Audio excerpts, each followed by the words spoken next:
Hello everyone, ನಮಸ್ಕಾರ ಎಲ್ರಿಗೂ. Welcome back to my new analysis video. ಇದು ನನ್ನ ಫಸ್ಟ್ ಅನಾಲಿಸಿಸ್ ಆಗಿರುತ್ತೆ.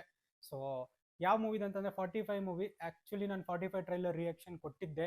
ನಾನು ಆ ಟ್ರೈಲರ್ ನೋಡಿ ಹೆಂಗ್ ರಿಯಾಕ್ಟ್ ಮಾಡಿದ್ದೆ ಅಂತಂದ್ರೆ, ಅದು ವಿಡಿಯೋ ನೀವು ರಿಯಾಕ್ಷನ್ ವಿಡಿಯೋ ನನ್ನ ಚಾನಲಲ್ಲಿ ನೋಡಿಲ್ಲ ಅಂದ್ರೆ ಚೆಕ್ಔಟ್ ಮಾಡಿ ಒಂದ್ಸಲ. ಅದೆಲ್ಲ ಆದ್ಮೇಲೆ ದಿನಕ್ಕೆ ಏನಿಲ್ಲ ಅಂತಂದ್ರೆ 3-4 ಸಲ ನೋಡ್ತಿದ್ದೆ ಟ್ರೈಲರ್. ಅಷ್ಟು ಇಷ್ಟ ಆಗೋಗಿತ್ತು ನನಗೆ ಲಿಟ್ರಲಿ. ನಾನು ನೋಡ್ತಿದ್ದಂಗೆಲ್ಲ ನನಗೆ ಒಂದು ಸ್ವಲ್ಪ ಅವಾಗ ಒಂದೊಂದು ಕತೆ ಬರ್ತಿತ್ತು ನನ್ನ ಮೈಂಡ್ಗೆ. ಆಕ್ಚುಲಿ ನನಗೆ ಅದ್ರದ್ದು ಪೂರ್ತಿ ಮಾರ್ಕಂಡೇಯನ ಕತೆ ಅಂತ ಹೇಳ್ತಾರೆ, ಬಟ್ ನನಗೆ ಅದ್ರದ್ದು ಪೂರ್ತಿ ಕತೆ ನನಗೆ ಗೊತ್ತಿಲ್ಲ. ಬಟ್ ನಾನು ಆ ಟ್ರೈಲರ್ ನೋಡಿದಾಗ ನನಗೆ ಅನಾಲಿಸಿಸ್ ಮಾಡ್ಬೇಕಂತ ಅನ್ಸಿದ್ದು, ನನ್ನ ತಲೆಯಲ್ಲಿ ಬಂದಿದ್ದ ಸ್ಟೋರಿನ ನಾನು ಇವತ್ತು ನಿಮ್ಮ ಹತ್ರ ಶೇರ್ ಮಾಡ್ಕೋತಿದ್ದೀನಿ. ನಂಗೆ ಗೊತ್ತಿಲ್ಲ ಇದು ಎಷ್ಟು ಸತ್ಯನೋ, ಎಷ್ಟು ಕರೆಕ್ಟೋ, ಎಷ್ಟು ತಪ್ಪು ಅಂತ ನನಗೆ ಗೊತ್ತಿಲ್ಲ. ಬಟ್ ನನ್ನ ತಲೆಯಲ್ಲಿ ಬಂದಿದ್ದ ಸ್ಟೋರಿನ ನಾನು ನಿಮ್ಮ ಹತ್ರ ಶೇರ್ ಮಾಡ್ಕೋತಿದ್ದೀನಿ. ಸೊ ಸ್ಟಾರ್ಟ್ ಮಾಡೋಣ. ಯಾರ್ಯಾರು ಹೊಸಬ್ರು ನೋಡ್ತಿದ್ರೆ ಚಾನಲ್ನ ಪ್ಲೀಸ್ ಸಬ್ಸ್ಕ್ರೈಬ್ ಆಗಿ ಅಂಡ್ ಲೈಕ್ ಮಾಡಿ ಅಂಡ್ ಕಮೆಂಟ್ ಮಾಡಿ. ಸೊ ಬನ್ನಿ ಸ್ಟಾರ್ಟ್. ಸೊ ಸ್ಟಾರ್ಟಿಂಗ್ ಅಲ್ಲಿ ನೋಡಕ್ ಹೋದ್ರೆ ನನ್ನ ಪ್ರಕಾರ ರಾಘವಿ ಶೆಟ್ಟಿ ಅವರು ಸತ್ತಿದ್ದಾರೆ ಅಂತ ಅನ್ಕೋತೀನಿ. ಅಲ್ಲಿ ಯಮಲೋಕಕ್ಕೆ ಹೋದ್ಮೇಲೆ ಅಲ್ಲಿ ಯಾವುದೋ ಒಂದು ಶಕ್ತಿ ಅವ್ರನ್ನ ತಡಿತಿದೆ ಮುಂದೆ ಹೋಗಕ್ ಬಿಡದೆ. ಅದು ಯಾಕೆ ಅಂತಂದ್ರೆ ಅವ್ರು ಮೇ ಬಿ ಮಾಡುವಂತ ಕೆಲಸ ಇನ್ನೂ ಭೂಮಿ ಮೇಲೆ ಇನ್ನೂ ಬಹಳ ಇದೆ ಅಂತ ಅನ್ಸುತ್ತೆ. ಸೊ ನೀವು ಈ ಒಂದು ಫೋಟೋ ನೋಡ್ತಿರ್ಬೋದು. ಈ ಫೋಟೋದಲ್ಲಿ ರಾಘವಿ ಶೆಟ್ಟಿ ಅವ್ರನ್ನ ಕರ್ಕೊಂಬರಕ್ಕೆ ಶಿವನೇ ಯಮಲೋಕಕ್ಕೆ ಹೋಗಿ ಕರ್ಕೊಂಡ್ ಬರ್ತಿದ್ದಾರೆ ಭೂಲೋಕಕ್ಕೆ. ಈಗ ಭೂಲೋಕಕ್ಕೆ ಕರ್ಕೊಂಡ್ ಬಂದ್ಮೇಲೆ ಶಿವ ಅವರು ಶಿವರಾಜ್ ಕುಮಾರ್ ರೂಪದಲ್ಲಿ ಬಂದಿದ್ದಾರೆ. ಒಂದು ಈ ವೈಟ್ ಡ್ರೆಸ್ ಆಗಿರ್ಬೋದು, ಕೊಳ್ಳಲ್ಲಿ ರುದ್ರಾಕ್ಷಿ, ಮತ್ತೆ ಈ ತರದೆಲ್ಲ ರೆಫರೆನ್ಸ್ ಶಿವನ ರೆಪ್ರೆಸೆಂಟ್ ಮಾಡುತ್ತೆ. ಹಾವುನು ಇರ್ಬೋದು. At the same time Upendra ಅವರು ಯಮನ ರೆಪ್ರೆಸೆಂಟ್ ಮಾಡಿದ್ದಾರೆ. ನೀವು ಅವ್ರದ್ದು ಎಕ್ವಿಪ್ಮೆಂಟ್ಸ್ ನೋಡ್ತಿರ್ಬೋದು. ಅಂದ್ರೆ ಕೋಣದ್ದು ಗಾಡಿ, ಮತ್ತೆ ಅವ್ರ ಜೊತೆ ಚಿತ್ರಗುಪ್ತ ಅವರು ಇದ್ದಾರೆ. ಇವಾಗ ನೀವು ಈ ಒಂದು ಹಾವಿನ ಫೋಟೋ ನೋಡ್ತಿರ್ಬೋದು. ಈ ಹಾವಿನ ಫೋಟೋ ಏನ್ ರೆಪ್ರೆಸೆಂಟ್ ಮಾಡುತ್ತೆ ಅಂತ ಅನ್ಕೊಂಡ್ರೆ, ನಾನು ಹಾವಿದ್ದ ಕಡೆ ಶಿವ ಇರ್ಬೋದೇನೋ, ಇಲ್ಲ ಅಂತಂದ್ರೆ ರಾಘವಿ ಶೆಟ್ಟಿ ಅವ್ರನ್ನ ಹಾವು ಮುಖಾಂತರ ಶಿವ ಅವರು ಫಾಲೋ ಮಾಡ್ತಿದ್ದಾರೆ ಅಂತ ನನ್ಗೆ ಅನ್ಸುತ್ತೆ. ಈಗ ಮೇನ್ ಪಾಯಿಂಟ್ ಏನಂತಂದ್ರೆ ವಿಲನ್ಸ್. ಈ ಪ್ರಮೋದ್ ಶೆಟ್ಟಿ ಅವರು ಮತ್ತೆ ಇನ್ನೊಬ್ರು ಏನ್ ವಿಲನ್ ಇದಾರಲ್ವಾ, ಇವರು ನನಗನ್ಸೋ ಮಟ್ಟಿಗೆ ಮೇ ಬಿ ರಾಘವಿ ಶೆಟ್ಟಿ ಅವ್ರನ್ನ ಮುಂಚೆನೆ ಸಾಯಿಸಿರ್ಬೋದು ಒಂದು. ಇಲ್ಲ ಅಂತಂತಂದ್ರೆ ಯಮದಿಂದ ಟಾರ್ಚರ್ ಆಗ್ತಿದೆ ಅಂತಂತೇಳಿ ನನಗೆ ಇದರಿಂದ ಪ್ರೊಟೆಕ್ಷನ್ ಕೊಡ್ರಿ ಅಂತಂತೇಳಾದ್ರು ಹೋಗಿರ್ಬೋದು. ಈ ಒಂದು ದೃಶ್ಯನೂ ನೋಡ್ತಿರ್ಬೋದು. ಈ ದೃಶ್ಯದಲ್ಲಿ ಒಂದು ಹುಡುಗಿ ರಾಘವಿ ಶೆಟ್ಟಿ ಅವ್ರನ್ನ ಕರ್ಕೊಂಡು ವಿಲನ್ ಇರೋಂತ ಪ್ಲೇಸಿಗೆ ಹೋಗ್ತಿದ್ದಾರೆ. ಮೇ ಬಿ ಅದು ಕಾಂಪ್ರಮೈಸಿಗೆ ಆದ್ರೂ ಆಗಿರ್ಬೋದು.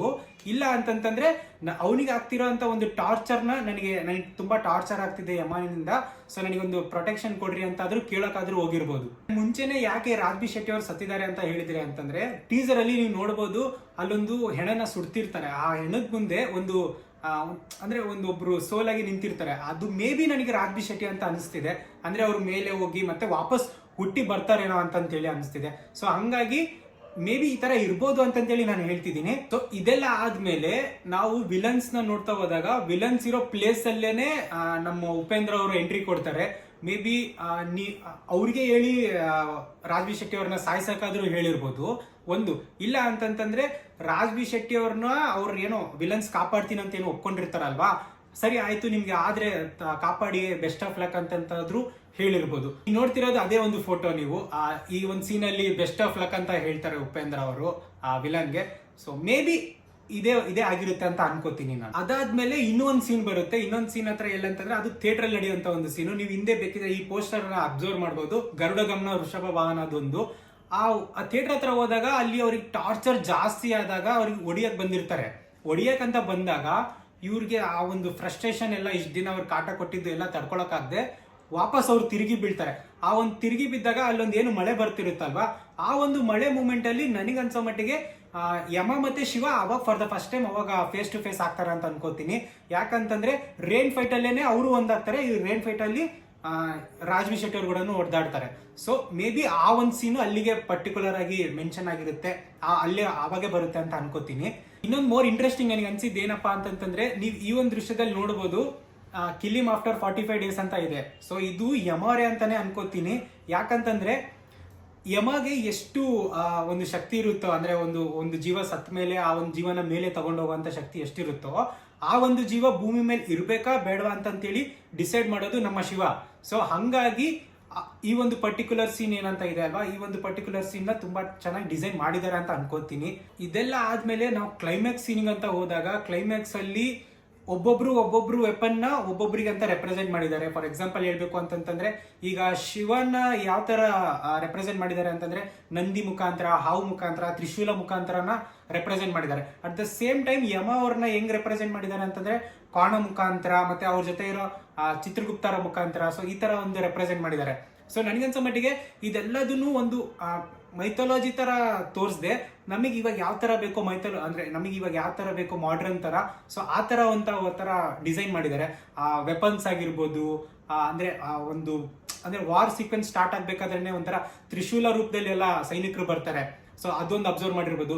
And at the same time ಅದೊಂದು ಇದು ಬಿಲ್ಲು ಬಾಣನು ಅದೊಂದು ತುಂಬಾ ಇಂಟ್ರೆಸ್ಟಿಂಗ್ ಅನಿಸ್ತಿದೆ. ನಾವು ಫಸ್ಟ್ ಫೋಟೋದಲ್ಲಿ ನಾವು ನೋಡ್ಬೋದು. ಸೊ ಅರ್ಜುನ್ ಜನ್ಯ ಅವರು ದೇವ್ರನ್ನ ಈ ತರ ಮಾಡರ್ನ್ ರೂಪದಲ್ಲೂ ಕೂಡ ಯಾವ ತರ ಫೈಟ್ ಆಗುತ್ತೆ ಅಂತೇಳಿ ತೋರಿಸಿದ್ದಾರೆ. ಎಲ್ಲ ಕ್ರೆಡಿಟ್ ನಾವು ಅರ್ಜುನ್ ಜನ್ಯ ಅವರಿಗೆ ಕೊಡಬೇಕು, ಯಾಕಂದ್ರೆ ಅವ್ರದ್ದು ಇಮ್ಯಾಜಿನೇಷನ್ ನೆಕ್ಸ್ಟ್ ಲೆವೆಲ್ ಇದೆ ಈ ಒಂದು ಸ್ಟೋರಿಲಿ.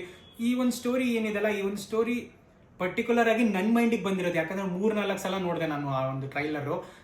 ಈ ಒಂದು ಕತೆ ಮೂವಿಯಲ್ಲಿ ಇರುತ್ತೋ ಇರಲ್ವೋ ಅದು ನನಗೆ ಗೊತ್ತಿಲ್ಲ, ಬಟ್ ನಾನು ನೋಡಿದಾಗ ನನಗೆ ಎಕ್ಸೈಟ್ಮೆಂಟ್ ಆಗಿ ನನ್ನ ತಲೆಯಲ್ಲೇ ಸೃಷ್ಟಿ ಆಗಿರೋಂಥ ಒಂದು ಆ ಸ್ಟೋರಿನೇ ಇದು ನಾನು ಹೇಳ್ತಿರೋ ಅಂತ ಒಂದು story. So most interesting scene ಏನಪ್ಪಾ ಅಂತಂದ್ರೆ ಕ್ಲೈಮ್ಯಾಕ್ಸ್ ಅಲ್ಲಿ ಏನಪ್ಪಾ ಅಂತಂದ್ರೆ ಈ ಒಂದು ಫೋಟೋ ನೋಡ್ತಿದ್ದೀರಲ್ಲ, ಈ ಒಂದು ಫೋಟೋ ನೋಡಿದಾಗಂತೂ ನಾನು ಮೆಂಟಲ್ ಆಗೋದೆ. ಯಾಕಂತಂದ್ರೆ ಶಿವನೇ ಅರ್ಧನಾರೀಶ್ವರ ರೂಪ ತಗೊಂಡು ಬಂದಿರ್ಬೋದು, ಇಲ್ಲಪ್ಪ ಅಂತಂದ್ರೆ ಶಿವನೇ ಒಂದು ಹೆಣ್ಣಿನ ರೂಪ ತಗೊಂಡು ಈ ಒಂದು ಏನು ನಡೀತಿರೋ ಅಂತ ಒಂದು ಫೈಟ್ ಇದೆಯಲ್ಲ ಅದನ್ನ ಎಂಡ್ ಮಾಡ್ತಿರ್ಬೋದು.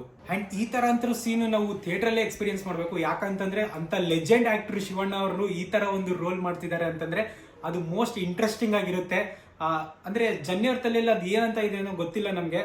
ಈ ತರ ಎಲ್ಲ ತೋರಿಸ್ಬೋದು ಅಂತಂತೇಳಿ ಅವ್ರ ಅಂದ್ರೆ ನೆಕ್ಸ್ಟ್ ಲೆವೆಲ್ ಅವ್ರ ಇಮ್ಯಾಜಿನೇಷನ್. ಈ ಉಪೇಂದ್ರ ಅವರು ಮತ್ತೆ ಶಿವಣ್ಣ ಅವರು, ರಾಜ್ಬಿ ಶೆಟ್ಟಿ ಅವರು ನನಗನ್ಸ ಮಾಡಿ ತುಂಬಾ ಚೆನ್ನಾಗಿ ಬಂದಿರುತ್ತೆ ಅಂತ ಅನ್ಕೋತೀನಿ ಮೂವಿ. ಕೊನೆಯದಾಗಿ 45 ನನ್ನ ಪ್ರಕಾರ 45 ಯಾಕೆ ಇಟ್ಟಿರ್ಬೋದು ಅಂತಂತಂದ್ರೆ, ಒಂದು ರಾಜ್ಬಿ ಶೆಟ್ಟಿ ಅವರು ಮತ್ತೆ ವಾಪಸ್ ಭೂಮಿಗೆ ಬಂದ್ಮೇಲೆ ಅವ್ರಿಗೆ 45 ಡೇಸ್ ಟೈಮ್ ಇರುತ್ತೆ. ಆ ಒಂದು ಏನ್ ಕೆಲ್ಸಕ್ಕಂತ ಭೂಮಿಗೆ ಬಂದಿರ್ತಾರಲ್ಲ ಆ ಒಂದು ಕೆಲಸ ಮುಗಿಸಕ್ಕೆ 45 ಡೇಸ್ ಟೈಮ್ ಒಂದು ಇರ್ಬೋದು.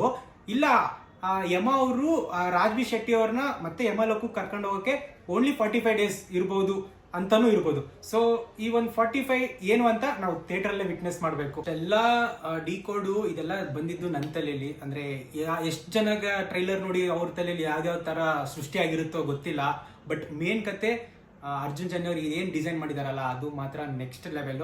ನಾವು ಅನ್ಕೊಂಡಿರೋ ತರನೇ ಏನಾದ್ರು ಸ್ಕ್ರೀನ್ ಮೇಲೆ ಬಂದ್ಬಿಟ್ರೆ ಅಂತಂದ್ರು ಇದು ಒಂದು ಬೆಂಚ್ ಮಾರ್ಕ್ ಆಗಿ ಉಳಿಯುತ್ತೆ ಈ ಒಂದು ಮೂವಿ.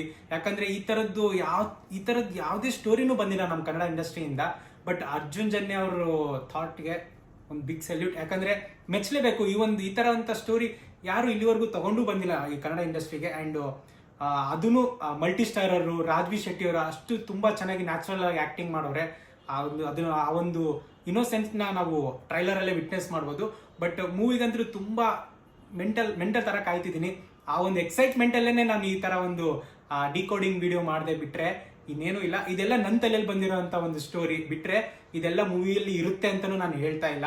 ಸೊ ಹೋಪ್ಫುಲಿ ನಾನೇನು ಹೇಳಿದ್ನ ಇದಕ್ಕಿಂತ ಚೆನ್ನಾಗಿರ್ಲಿ ಮೂವಿಲಿ ಅಂತ ಅನ್ಕೋತೀನಿ.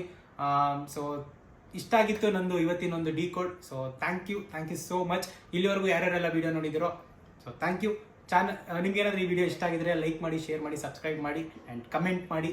ಸೊ ಸಿಗೋಣ ಮತ್ತೆ ನೆಕ್ಸ್ಟ್ ವಿಡಿಯೋದಲ್ಲಿ. ಸೊ ಸೆಲೆಬ್ರೇಷನ್ ವಿಡಿಯೋಗಳನ್ನು ಬರುತ್ತೆ, ಸೊ ಅದಕ್ಕೂ ಕಾಯ್ತಾ ಇರಿ. Thank you so much. Bye.